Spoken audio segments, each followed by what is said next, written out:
আসসালামু আলাইকুম viewers, welcome to my channel. আমি কাউসারা নূপুর। আজকে 12 ইঞ্চির পিৎজা তৈরি করতে ঠিক কতটুকু ডো লাগবে এবং কতটা সময় লাগবে আর পারফেক্ট রেসিপিটা কি সেটাই দেব। আজকে আমি ওভেনে দেখাবো, কারণ চুলায় তৈরি করা আমি আগেই দেখিয়েছি। একটা বোলের মধ্যে আমি কুসুম গরম 1 কাপ দেখুন যে দুধ দিয়ে দিচ্ছি। এটা কিন্তু কুসুম গরম হতে হবে, খুব বেশি গরম বা খুব বেশি ঠান্ডা যদি হয় তাহলে কিন্তু ইস্ট কখনোই অ্যাক্টিভ হবে না। আর 1 চা চামচ দেখুন যে আমি এখানে ইস্ট দিয়ে দিচ্ছি। যারা ব্রেড বা পিৎজা যে কোনো কিছুতে ইস্টের গন্ধ পান তাদের জন্য বলছি যে অবশ্যই ইস্টটা ভালো মানের এবং পরিমিত ব্যবহার করবেন। এখন এটাকে আমি রেখে দিচ্ছি 10 মিনিটের জন্য, যাতে করে এই ইস্টটা একটু অ্যাক্টিভ হয়ে যায়। এখন এই দুধের মধ্যে আমি দেখুন যে 3 টেবিল চামচ পরিমাণ চিনি দিয়ে দিলাম। হাফ চামচ পরিমাণ আমি এখানে লবণ দিয়েছি। লবণটা কিন্তু অবশ্যই পরিমিত দিতে হবে, নইলে কিন্তু একদম ভালো লাগবে না। আর এখানে আমি দিয়ে দেব 2 কাপ, মেজারমেন্ট কাপ দিয়ে 2 কাপ পরিমাণ ময়দা। আপনারা কিন্তু অবশ্যই এখানে ময়দা ব্যবহার করবেন।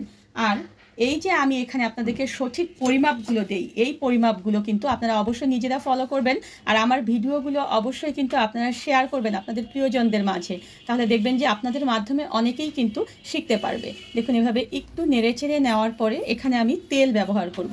কেউ যদি তেল ব্যবহার না করে মেল্টেড বাটার ব্যবহার করতে চান, তবে সেটাও আপনারা ঠিক যতটুকু পরিমাণ আমি তেল দিচ্ছি ততটুকু পরিমাণই বাটার ব্যবহার করবেন। আমি ফার্স্ট দেখুন যে 2 টেবিল চামচ এবং আরও 1 টেবিল চামচ মানে 3 টেবিল চামচ পরিমাণ তেল দিয়ে দিলাম। দিয়ে আমি এটাকে মথে নিচ্ছি আগে 2 থেকে 3 মিনিট। 2 মিনিট মেখে নেওয়ার পরে আমি একটা রুম টেম্পারেচারে থাকা ডিম এখানে দিয়ে দিচ্ছি। আমি কিন্তু আমার সমস্ত বেকিংয়ের আইটেমে বলি যে ডিমটা কিন্তু অবশ্যই রুম টেম্পারেচারে হতে হবে। এখন এটাকে দেওয়ার পরে আমি আগে মেখে দেখব যে এখানে আমার আর দুধ বা পানি ব্যবহার করতে হবে কিনা। ডিম দিয়ে দেখুন যে ভালো মতো মেখে নেওয়ার পরে আমি দেখছি যে এখানে আমার পানি বা দুধ আর কিন্তু কিচ্ছু লাগবে না। আর দেখুন যে ডোটা কিন্তু কতটা নরম হয়েছে, দেখেছেন? এখন এটাকে একটু ধৈর্য সহকারে মাখতে হবে, তাহলেই দেখবেন যে আমাদের ডোটা একেবারে পারফেক্ট হয়ে যাবে। তবে মাঝে মাঝেই কিন্তু হাতে যেরকম এরকম বেশি লেগে গেলে একটু তেল লাগিয়ে নিয়ে তারপরে এটাকে মাখবেন। 8-10 মিনিট ধরে দেখুন যে আমি মধ্যে একেবারে সফট একটা ডো বানিয়ে নিয়েছি। এটা পারফেক্ট কিভাবে বুঝবেন, দেখুন যেভাবে টানছি এটা কিন্তু লম্বা হয়ে যাচ্ছে, কিন্তু এটা ছিঁড়ে যাচ্ছে না। এটাতে বুঝতে হবে যে এটা একেবারে পারফেক্ট হয়ে গিয়েছে। এখন এটাকে চারপাশ থেকে এভাবে দেখুন যে নিয়ে এসে হাতে জাস্ট অল্প একটু তেল লাগিয়ে এটা চারপাশে দিয়ে দেব, যাতে করে এটা রেস্টে থাকার পরেও ড্রাই হয়ে না যায়। এখন র্যাপার দিয়ে এটাকে আমি ভালো মতো র্যাপ করে রাখবো। কারো বাসায় যদি র্যাপার না থাকে তবে সেক্ষেত্রে আপনারা এখানে ঢাকনা ব্যবহার করবেন। আর এটাকে আমি রেস্টে রাখবো পুরোপুরি 2 ঘন্টা। এখন কথা হচ্ছে যে ঠান্ডার একটু ভাব পড়ে গিয়েছে, তাই কিভাবে এটাকে আমরা রেস্টে রাখবো সেটা দেখাচ্ছি। একটা পাত্রে দেখুন যে আমি কুসুম গরম পানি নিয়েছি, আমার আঙুলটা এখানে ডুবাতে পারছি। সেই কুসুম গরম পানির উপরে আমি এভাবে এটাকে বসিয়ে রাখবো 2 ঘন্টার জন্য। এতে করে গরম জায়গায় গরম উত্তাপ পেয়ে এটা খুব দ্রুত একেবারে ফুলে উঠবে। তবে অবশ্যই মনে রাখতে হবে কুসুম গরমের চেয়ে বেশি কিন্তু গরম নেওয়া যাবে না। পিৎজার ডোটা রেস্টে থাকতে থাকতে আমরা আমাদের চিকেনটাকে তৈরি করে নিই। আমি 1 টেবিল চামচের মতো দেখুন যে এখানে তেল দিয়ে দিলাম। এই তেলটা জাস্ট হালকা একটু গরম হওয়ার জন্য আমরা একটু অপেক্ষা করছি। 2-3টা পেঁয়াজ কুচি দেখুন যে আমি এর মধ্যে দিয়ে দিচ্ছি। আর পেঁয়াজ কুচির মধ্যে আমি হাফ চা চামচের মতো লবণ দিয়ে দিলাম। লবণটার ব্যাপারে একটু সতর্ক থাকবেন, কারণ যেহেতু এখানে সস পড়বে, সসের মধ্যে কিন্তু অনেকটা লবণ থাকে। দেখুন পেঁয়াজটা জাস্ট এভাবে একটু নেড়েচেড়ে নেওয়ার পরে এখানে আমি হাফ চা চামচ পরিমাণ রসুন বাটা, হাফ চা চামচ পরিমাণ এখানে আমি আদা বাটা দিয়ে দিলাম। আর এখানে আমি ব্যবহার করব হচ্ছে হাফ চা চামচ পরিমাণ শুকনো মরিচের গুঁড়ো। এটা আপনারা ঝাল কমিয়ে বা বাড়িয়ে দিতে পারবেন। হাফ চা চামচ পরিমাণ এখানে আমি গোলমরিচের গুঁড়ো ব্যবহার করছি। আর হাফ চা চামচ পরিমাণ এখানে আমি গরম মশলার গুঁড়ো ব্যবহার করছি।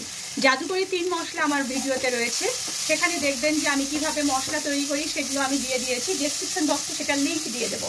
আর সেই অনুযায়ী আপনারা যদি মশলা তৈরি করেন ঘরে, তাহলে দেখবেন যে একেবারে রান্নাটা অনেক সহজ হয়ে যাবে এবং আপনাদের রান্নাটা হবে অনেক অনেক টেস্টি। 1 কাপ পরিমাণ চিকেন দেখুন যে আমি একটু হালকা বড় সাইজ করে কিউব করে নিয়েছি, নিয়ে এটাকে আমি দিয়ে দিচ্ছি। এখন এখানে আমি 1 চা চামচ পরিমাণ দিয়ে দেবো সয়া সস।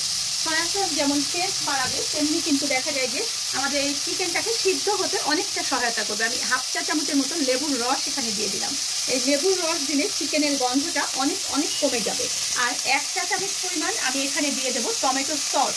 ঘরে কিভাবে টমেটো সস তৈরি করে সংরক্ষণ করতে হবে তার ভিডিও কিন্তু আমার রয়েছে চ্যানেলে, আমি ডেসক্রিপশন বক্সে সেটার লিঙ্ক দিয়ে দেবো। আর একবার টমেটো সস তৈরি করে সেটা কিন্তু সারা বছর আপনারা খেতে পারবেন, একেবারে বাজারের মতো। এখন এটাকে নেড়ে ছেড়ে আমি এর মধ্যে থেকে যে পানিটা বের হবে সেই পানিটা শুকিয়ে নেব।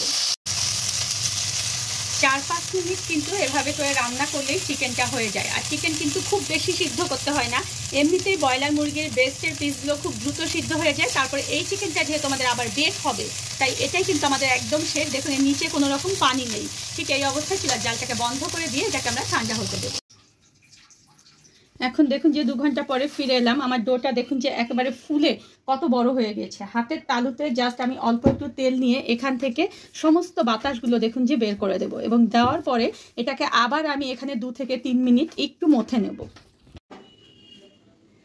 ভালো করে দেখুন যে আমি এটাকে মথে নিয়েছি। এখন আজকে আমি 12 ইঞ্চির একটা পিৎজা বানাবো, আর সে কারণে আমি 12 ইঞ্চির একটা মোল্ড নিয়ে সেখানে দেখুন যে কিছুটা তেল দিয়ে দিচ্ছি। দিয়ে এটাকে আমি চারপাশে ব্রাশ করে দেবো, তাহলে আমাদের আনমোল্ড করা অনেক সুবিধা হয়ে যাবে। আর শুধুমাত্র তেল দিলেই কিন্তু হবে না, এই তেলের উপরে আমরা একটু শুকনো ময়দা দেখুন যেভাবে ছড়িয়ে দিচ্ছি, এবং চারপাশে ময়দাটাকে এভাবে ঘুরিয়ে ঘুরিয়ে আমরা লাগিয়ে দেবো, যাতে করে সব জায়গায় এই শুকনো ময়দাটা লেগে যায়। যদি কোনো বাড়তি ময়দা থাকে তাহলে সেই ময়দাটা এখান থেকে আমরা এভাবে করে দেখুন যে ঝরিয়ে নেব।